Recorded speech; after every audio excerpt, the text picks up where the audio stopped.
विधानसभा अध्यक्ष ने आखिर क्यों अब एक बार फिर सरकार पर सवाल खड़े किए?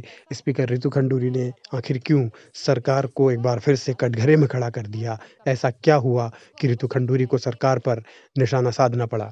ये आपको आगे बताएँगे, लेकिन उससे पहले दरअसल जिस तरीके से विधानसभा का शीतकालीन सत्र चला, उसे लेकर तमाम तरीके के हमले विपक्ष ने सदन के भीतर भी किए, बाहर भी किए और अब भी हमलों का सिलसिला जारी है और धामी सरकार निशाने पर है विपक्ष के और विपक्ष लगातार यही आरोप लगा रहा है कि सरकार चर्चा से भाग गई, सरकार नहीं चाहती थी कि चर्चा हो। में कानून व्यवस्था बहुत बुरी स्थिति में है। अंकिता मर्डर केस से लेके बैकडोर भर्ती से लेके सचिवालय भर्ती, ट्रिपल एससी भर्ती घोटाला चल रहा था, तो सरकार को भागना ही था, क्योंकि सरकार के पास किसी चीज़ के उत्तर नहीं है और जिस बेशर्मी से सरकार वीआईपी को बचाने की कोशिश कर रही है, तो हमको पूरी उम्मीद थी कि सरकार भागेगी और सरकार ने भाग कर साबित कर दिया कि ये रणछोड़ सरकार है और जनता के सवालों का जवाब नहीं देना चाहती।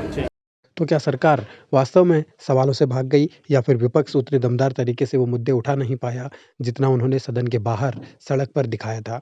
या फिर ये सब सियासी मिलीभगत है, सिर्फ सवाल दागते रहो, जवाब का इंतज़ार मत करो या जवाब पाने की कोशिश मत करो? ये तमाम पहलू हैं जो उठ रहे हैं, लेकिन अब रितु खंडूरी ने भी ये कहकर सरकार पर ही सवाल खड़ा कर दिया है कि कोई बिज़नेस ही नहीं था सरकार के पास, इसीलिए विधानसभा का शीतकालीन सत्र 5 दिन की बजाय महज 2 दिन में ही समेटना पड़ा। यानी सरकार के पास कोई ऐसा एजेंडा नहीं था जिससे सत्र चलाया जा सके। सत्र चलता है, सदन चलता है टैक्स पेयर के पैसे से, और जब मेरे पास कोई भी बिजनेस नहीं होगा तो मेरे लिए सत्र चलाना बेमाने है।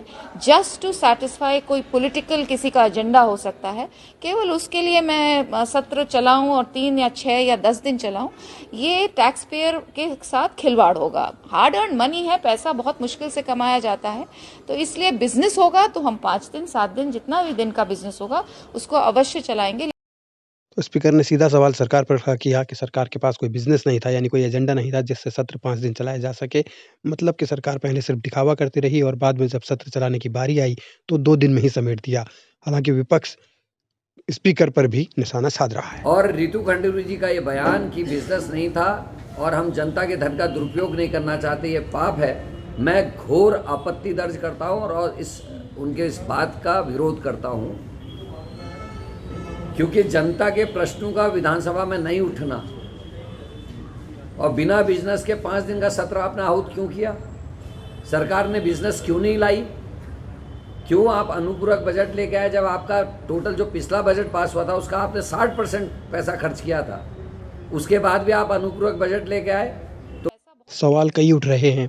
सत्र तो 2 ही दिन में सिमट गया, लेकिन स्पीकर ने जिस तरीके से ये कहा कि बिज़नेस नहीं था, इसका मतलब कि बिना होमवर्क के ही, बिना तैयारी के ही सरकार भी आई और जब सर्वदलीय बैठक हुई उस दरमियान विधानसभा अध्यक्ष भी बिना होमवर्क के ही थी, तब उन्होंने भी पहले 5 दिन की सहमति दी लेकिन फिर 2 दिन में समेट दिया। तो ये तमाम ऐसे पहलू हैं जिन पर अब सियासी गहमा-गहमी काफ़ी दिन तक चलती रहेगी। लेकिन जो मुद्दे उत्तराखंड के हित से जुड़े हुए थे, क्या उन पर कोई सार्थक बहस हुई या फिर सिर्फ़ और सिर्फ़ सियासी एजेंडे साधे गए सत्ता पक्ष और विपक्ष की तरफ से? ये भी आने वाले दिनों में चर्चा का सबब बना रहेगा। लेकिन सरकार और स्पीकर के बीच की दूरी और तल्ख़ी कब तक खत्म होगी, इसका भी इंतज़ार है।